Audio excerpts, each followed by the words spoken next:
Merci d'être resté avec nous. On estime à 600 000 le nombre de personnes qui souffrent de troubles bipolaires, autrefois connus sous le nom de maniaco-dépression.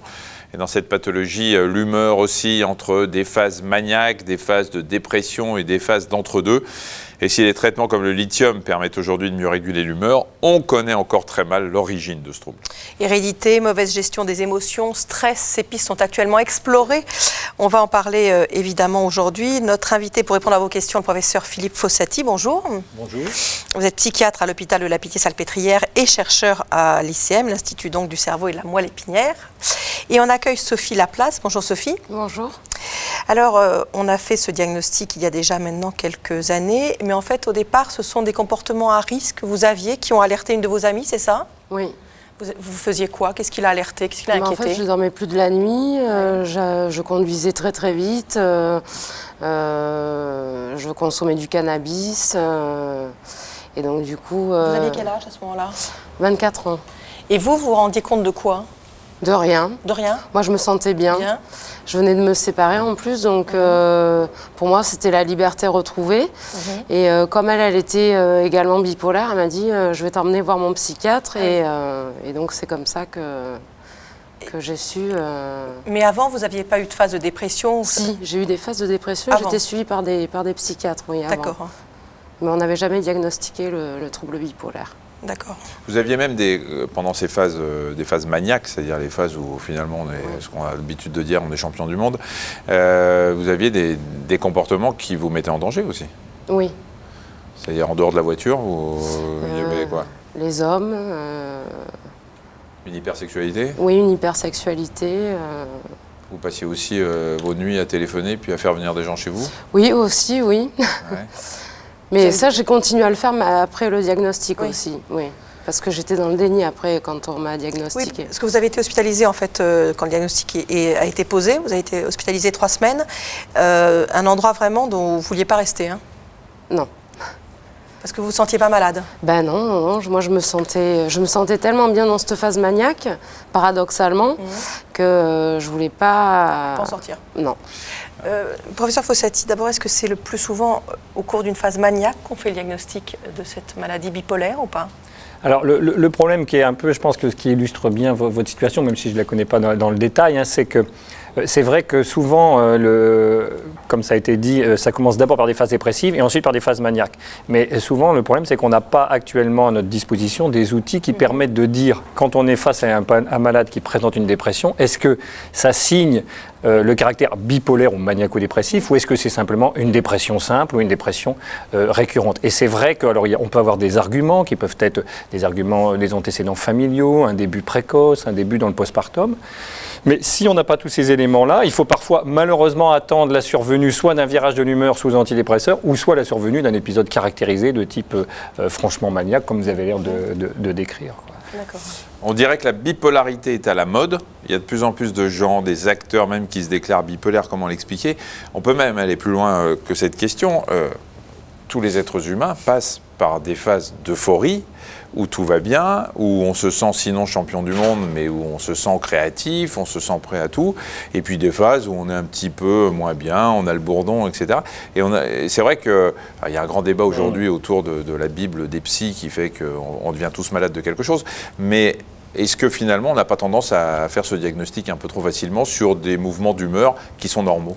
Alors, effectivement, l'humeur est par définition variable en fonction des circonstances de la vie, en fonction éventuellement même du milieu interne, enfin du milieu biologique interne. Ce qui quand même caractérise ces fluctuations pathologiques de l'humeur, que ce soit dépressive ou maniaque, c'est franchement leur caractère pathologique, c'est-à-dire pathologique dans le sens de leur intensité, dans le sens de leur durée, dans le sens de leur retentissement social, professionnel, affectif. Effectivement, on peut être content parce qu'on a réussi un examen, parce qu'on vient de voir un beau match de foot, parce qu'on est amoureux, mais on ne va pas aller prendre des conduites à risque sur l'autoroute, on ne se met pas en danger, on ne met pas en danger son compte en banque, etc. Donc ces éléments-là sont franchement en faveur du caractère pathologique. Là où il y a le piège et qui a fait que, par exemple, on a eu du mal à reconnaître l'entité, puisque vous savez que maintenant on définit des troubles bipolaires de type 1, de type 2, c'est-à-dire de type 2 quand les gens ont des phases maniaques, mais un peu moindres, qu'on appelle hypomaniaques, c'est que c'est vrai que ces phases sont souvent peu repérées par le patient, qui ne les considère pas comme faisant partie de caractère pathologique, puisqu'au contraire, ça augmente la productivité, ça augmente l'efficience, et il se sent bien. Et donc, on a mis du temps à reconnaître ça. Et souvent, c'est l'entourage de la famille, qui peut nous dire « oui, mais c'est vrai, par moment, il est un peu excité, etc. » Et c'est ça qui fait qu'il y a un déni aussi, parce que finalement, c'est des phases maniaques, vous le disiez, dans lesquelles vous vous sentiez parfaitement bien. On n'a plus envie de les quitter, ces phases. Non, parce qu'on déborde d'énergie, on fait tellement de choses, on rencontre tellement de monde que... on a l'impression d'être invincible, quelque part. Est-ce qu'une fois la phase maniaque passée, même si je sens bien que vous regrettez ces phases-là, est-ce que vous vous rendez compte de la mise en danger? Non, je ne regrette pas. Mais que vous mesurez bien le danger que vous couriez? Oui. Quand même. Oui, maintenant j'en suis consciente. D'accord. Pendant la phase, non, mais après, vous en êtes consciente? Oui, il m'a fallu des années pour me rendre compte que vous mettiez en danger. C'est terrible ça alors, parce que vous portez le diagnostic de maniaco-dépression et puis vous vous retrouvez face à un patient qui vous dit écoutez, si c'est pour que j'ai moins de pêche et que je sois moins dynamique, ça ne m'intéresse pas votre diagnostic. Oui, alors c'est tout un des objectifs du soin, c'est non seulement faire le diagnostic, mais aussi d'aider le patient à repérer les caractères pathologiques de certains de ses comportements, et aussi de repérer ce qui n'est pas pathologique. C'est-à-dire qu'il ne faut pas... Je veux dire, on n'est pas bipolaire, on a un trouble bipolaire. Ça n'est pas un enjeu d'identité, en quelque sorte. On ne devient pas un bipolaire qui fait qu'on est condamné. Je veux dire, on a sa vie, et puis on a des moments où on est moins bien, des moments où on est un peu plus excité. Et il faut apprendre, et c'est un long apprentissage, j'imagine que vous avez dû le faire, soit avec d'autres patients dans des groupes de psychoéducation, je crois qu'on va en parler après. Vous ne bougez plus. Ne bougez plus, la psychoéducation, vous êtes remarquable, c'est de l'éducation thérapeutique. Ça permet aux malades de mieux comprendre les troubles dont ils souffrent et de mieux accepter leur maladie. On a assisté à une réunion de psychoéducation. Reportage Egerclia, Mathias Denisot, Régis Sarrazin. Comme tous les lundis soirs, dans ce service de psychiatrie sont organisées des réunions de psychoéducation. Proches et malades se rassemblent autour du docteur Charpeau pour parler et pour comprendre la maladie bipolaire. Bipolaire est une maladie génétique. Qu'est-ce que vous en pensez? Je pense que du côté paternel, il y a eu... alors à l'époque, ça ne s'appelait pas bipolaire, mais maniaco-dépression qui est allée jusqu'au suicide, quoi. Moi, je suis la maman de Christine. Dans ma famille, je pense que c'est héréditaire.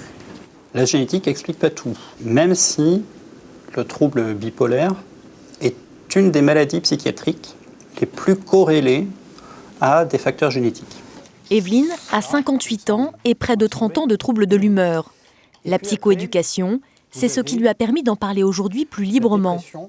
Elle permet de mieux connaître la maladie, même si à mon âge, on la connaît quand même pas mal.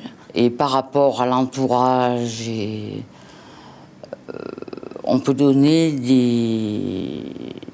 des renseignements plus précis. Des renseignements, c'est justement ce que vient chercher Monique. Depuis 7 ans, sa fille Christine vit avec la maladie.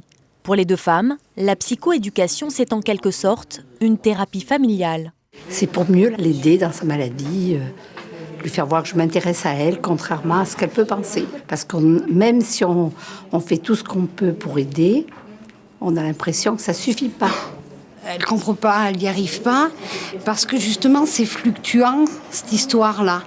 Et une fois, je vais bien vouloir entendre ce qu'elle me dit. Une autre fois, je l'enverrai balader, quelque part. On retrouve souvent une incompréhension des symptômes et de l'entourage qui peut prendre certains symptômes comme des traits de caractère ou une mauvaise coopération du malade, alors que c'est authentiquement des symptômes de la maladie. Et c'est vraiment un travail au quotidien que d'essayer d'avoir une bonne éducation de la maladie, aussi bien pour le malade que pour son entourage. Si ces réunions sont ouvertes aux proches, très peu osent y participer. Pour les malades, ces groupes de psychoéducation sont aussi importants que leur traitement médicamenteux. Alors on est bien justement au traitement médicamenteux. En plus, on a bien compris de la psychoéducation.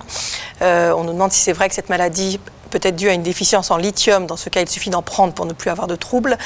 C'est toujours le traitement de référence, le lithium? Alors, il y a deux aspects dans la question. Il y a la question de est-ce que c'est un manque de lithium Pas vraiment, on n'a pas mesuré la concentration intracérébrale de lithium. Par contre, ce qui est vrai, c'est que c'est un traitement de référence et qui reste un traitement très efficace. C'est un normalisateur de l'humeur, en fait. C'est un stabilisateur de l'humeur. Ouais. Dans notre jargon, on appelle ça un thymorégulateur, c'est-à-dire qu'il est à la fois préventif des épisodes dépressifs et préventif des épisodes maniaques. Alors après, il est curatif des épisodes maniaques. Une des questions qui reste un peu débattue, mais qui est plutôt quand même, qui va dans le sens maintenant d'une réponse positive, c'est qu'il est aussi curateur des épisodes dépressifs. Donc autrement dit, il contrôle l'ensemble des phases de la maladie. Bien évidemment, il contrôle si on le teste sur une période assez longue. Et ça nous arrive fréquemment de voir des patients qui viennent nous consulter en disant « j'ai un trouble dit résistant parce qu'en fait je ne suis pas répondeur au lithium », alors qu'il y a eu un essai de quelques mois. En fait, il faut au moins 2 ans, voire plus, pour pouvoir avoir une stabilisation de l'humeur. Voilà. C'est le traitement que vous prenez? Non. Non, vous n'en prenez pas? Non. D'accord. Moi, j'ai essayé tout un tas de molécules, en fait. Et là encore, j'ai des soucis avec mon traitement. Compliqué à adapter, compliqué... Oui. Vous n'avez pas de traitement du tout aujourd'hui? Si, j'ai un traitement, mais c'est vrai que j'ai thymorégulateur, plus un petit antidépresseur, plus... On tâtonne encore un peu. Voilà, les somnifères, enfin bon, Ouais. voilà. On nous demande si on peut guérir d'un trouble bipolaire sans se soigner. Et j'ajouterais, est-ce que quand on se soigne, est-ce qu'on peut à un moment arrêter ou pas le lithium en se disant que peut-être on est guéri? Guérir sans se soigner, ça on peut pas dire. On peut pas dire. Je pense là c'est une forme de déni de la maladie.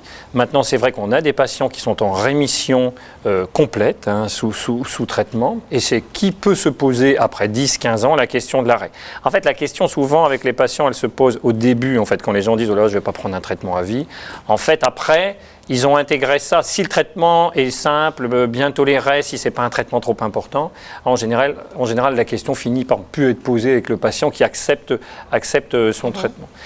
Et on a déjà vu aussi à l'inverse des patients qui avaient un traitement long cours qui était bien stabilisé et qui, pour des raisons X ou Y, parfois même pour des raisons un peu stupides, on peut dire, puisque pour peur d'avoir un effet d'interférence, on arrêtait le traitement thymorégulateur pour mettre un autre médicament, par exemple un antihypertenseur, etc. On a vu des rechutes qu'on a eu du mal à récupérer. Donc, même après 15-20 ans, je ne veux pas avoir un discours négatif, mais je pense qu'après 15-20 ans, il peut y avoir, on pourrait l'arrêter chez certains sujets, mais la question souvent ne se pose pas parce que les patients eux-mêmes sont tellement contents d'être stabilisés qu'ils ont intégré ça dans leur vie quotidienne, sur l'aspect médicamenteux. Bien sûr. Sophie, il y a quelque chose qui a été difficile, puisqu'on le disait, dans vos comportements maniaques, tout pouvait être à risque, y compris les problèmes d'argent, puisque dans ce cas-là, souvent, on peut dépenser beaucoup. Et en 2010, vous avez été mise sous curatelle. Oui. Et ça, vous n'avez pas... C'est quelque chose de compliqué à vivre. Oui, quand même, oui.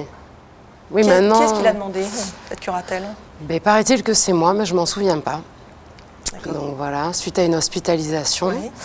Et je suis toujours, mais là, comme je vais me marier, j'ai réussi à me stabiliser, donc là, je vais me marier, donc je pense à ne plus être sous curatelle, en fait.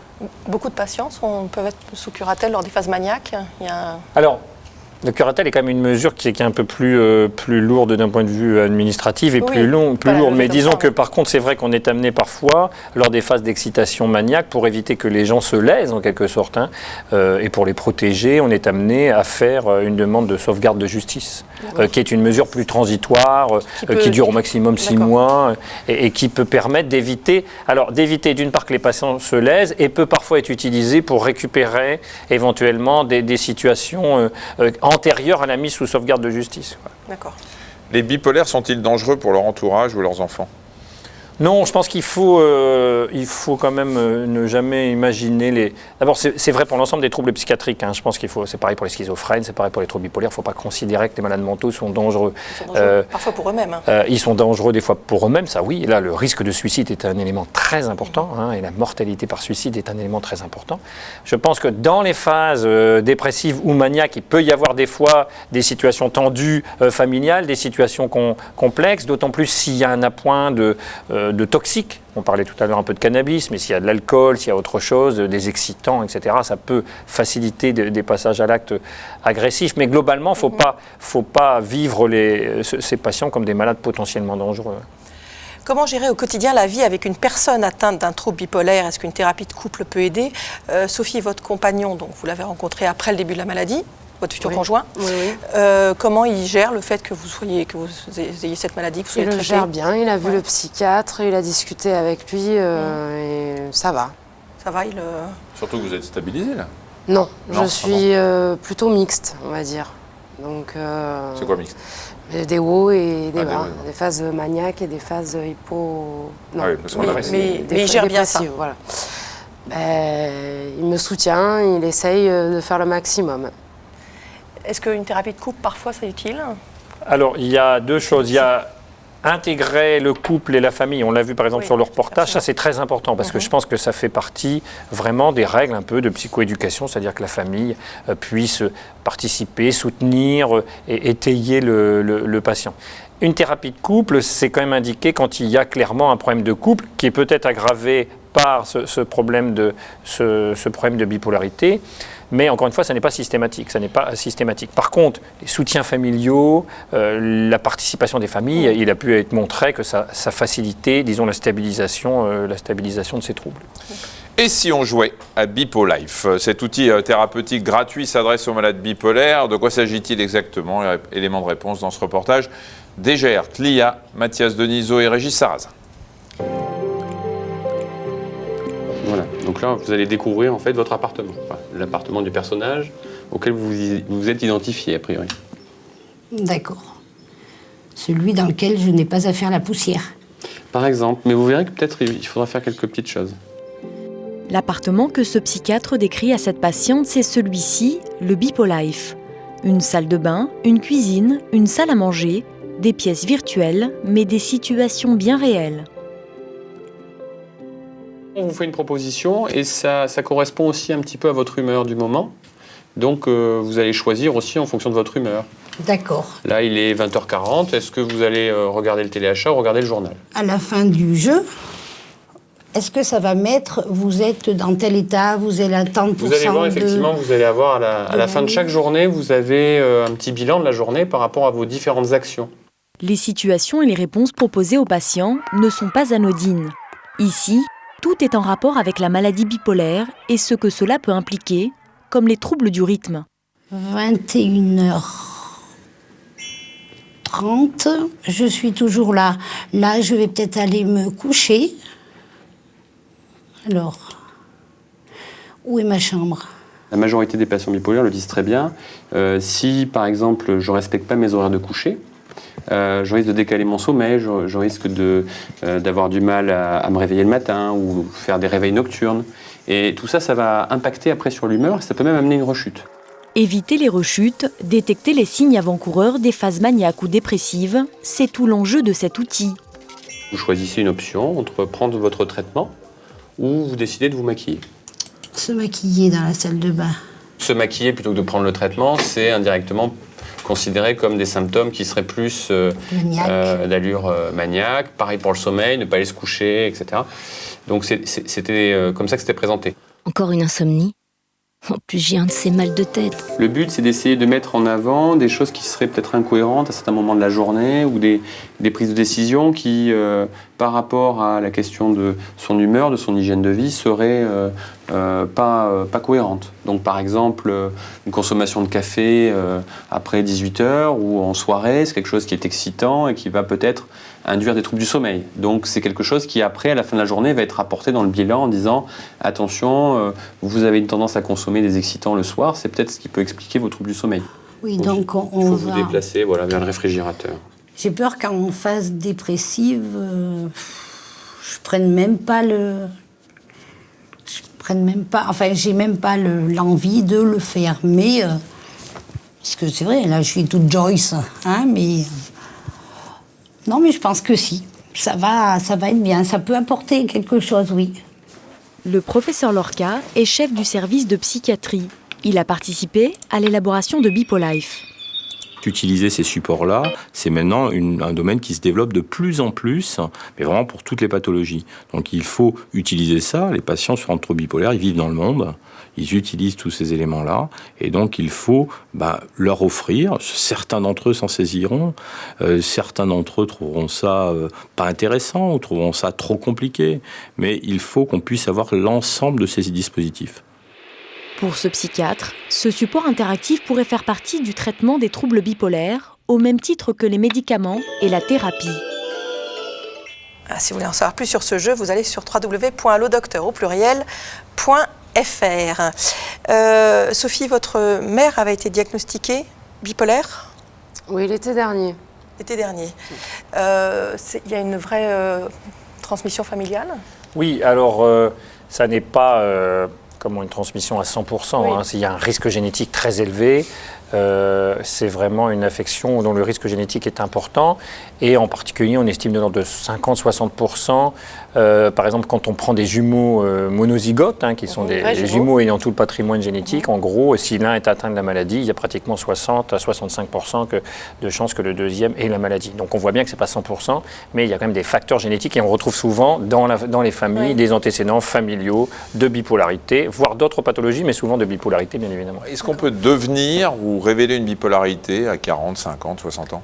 Alors effectivement, on a tendance à considérer qu'il y a le début est assez jeune en général, par exemple, et c'est un argument pour quand on a une dépression qui débute assez jeune, ça laisse penser que c'est un élément bipolaire. Mais on a des formes qui sont d'ailleurs peut-être avec des pathologies associées différentes, peut-être avec des facteurs génétiques différents, des formes à révélation. On peut dire tardive, même si 40 ans, ce n'est pas tardif, on n'est pas à 65 ans, etc. Mais on peut avoir des révélations effectivement vers 40, 45 ans, à l'occasion éventuellement de facteurs surajoutés qui peuvent être des pathologies, des facteurs de stress, des pathologies physiques, éventuellement la prise de médicaments qui peut révéler une bipolarité qui était passée inaperçue.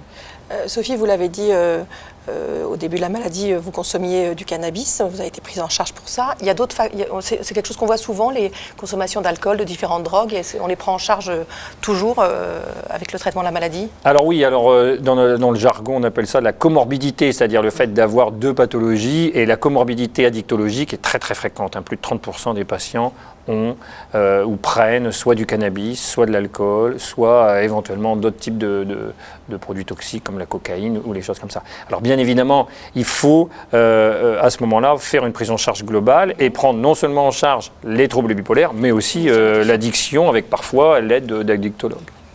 Merci beaucoup à tous les deux d'être venus. Bonne suite pour si vous mariez. Oui. Tous nos vœux de bonheur. Voilà. Merci. C'est ça que Marina a voulu dire. C'est ça, exactement. Lundi, dans Allo Docteur, on répondra à vos questions sur la sinusite. On se retrouve lundi ? On se souhaite un bon week-end ? C'est un très très bon week-end même, et on se retrouve lundi donc, comme l'a dit Marina. Au revoir.